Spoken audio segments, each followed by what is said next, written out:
భారత రాష్ట్ర సమితి పార్లమెంట్ సభ్యులు, శాసనసభ్యులు, శాసన మండలి సభ్యులు, పార్టీ నాయకులందరూ తెలంగాణ భవన్ నుంచి బయలుదేరి వెళ్తున్నాం.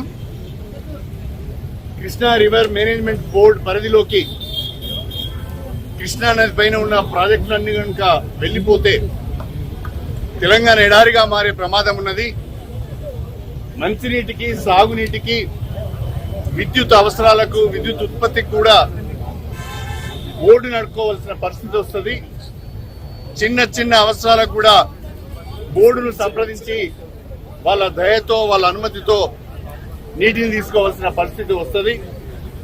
తద్వారా తెలంగాణ ఎడారిగా మారే ప్రమాదం ఉన్నది అని చెప్పి దాదాపు ఒక 10 రోజుల క్రితమే భారత రాష్ట్ర సమితి నిర్ణయం తీసుకొని కేసీఆర్ గారు నల్గొండలో బహిరంగ సభను ఏర్పాటు చేస్తే భయపడిపోయిన కాంగ్రెస్ ప్రభుత్వం నిన్న శాసనసభలో కృష్ణా రివర్ మేనేజ్మెంట్ బోర్డు మీద చర్చను పెట్టి ఏకగ్రీవ తీర్మానాన్ని ప్రవేశపెట్టి బహిరంగ సభను అడ్డుకోవటానికి ఇవాళ మేడిగడ్డకు కూడా యాత్రను ఏర్పాటు చేస్తున్నారు.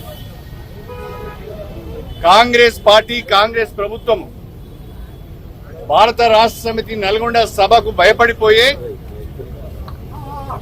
కేఆర్ఎంబి పైన అసెంబ్లీలో ఏకగ్రీవ తీర్మానం పెట్టారు. ఇవాళ మేడిగడ్డకు కూడా ప్రయాణం చేస్తున్నారు. వాస్తవాలను ప్రజలు చెప్పడానికే, వాస్తవాలను రైతాంగానికి వివరించడానికే ఈరోజు మేమందరం నల్గొండకు వెళ్తున్నాం. గడిచిన 10 సంవత్సరాలుగా తెలంగాణ రాష్ట్రం ఏర్పడిన తర్వాత ఏపీ రీఆర్గనైజేషన్ యాక్ట్ లోనే కేఆర్ఎంబి, జిఆర్ఎంబీలు ఉన్న గత 10 సంవత్సరాలుగా తెలంగాణ ప్రాజెక్టులను కేఆర్ఎంబికి, జిఆర్ఎంబికి ఇవ్వకుండా అడ్డుకున్నాము. తెలంగాణ రైతాంగం యొక్క హక్కులను, తెలంగాణకు కృష్ణా నదీ జలాలపైన, గోదావరి నదీ జలాలపైన ఉన్న హక్కులను కాపాడుకునే ప్రయత్నం మనం చేశాం.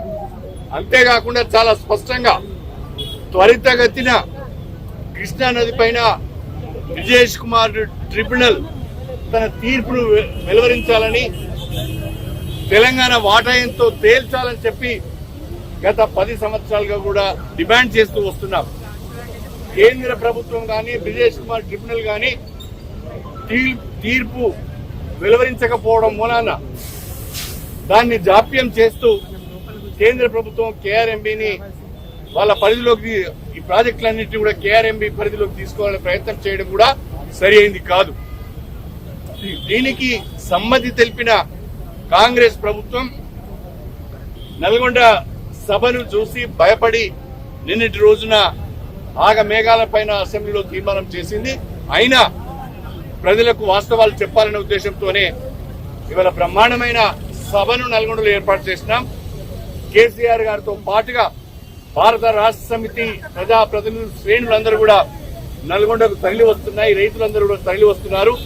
వాస్తవాలను ప్రజలకు వివరించి చెప్పి నదీ జలాలపైన తెలంగాణ హక్కులను కాపాడుకోవడానికి కేఆర్ఎంబికి, జిఆర్ఎంబికి తెలంగాణ ప్రాజెక్టులను అప్పగించవద్దని, త్వరితగతిన ట్రిబ్యునల్ తీర్పులు ఇవ్వాలనే డిమాండ్ తోని జల ఉద్యమం ఈరోజు ప్రారంభం.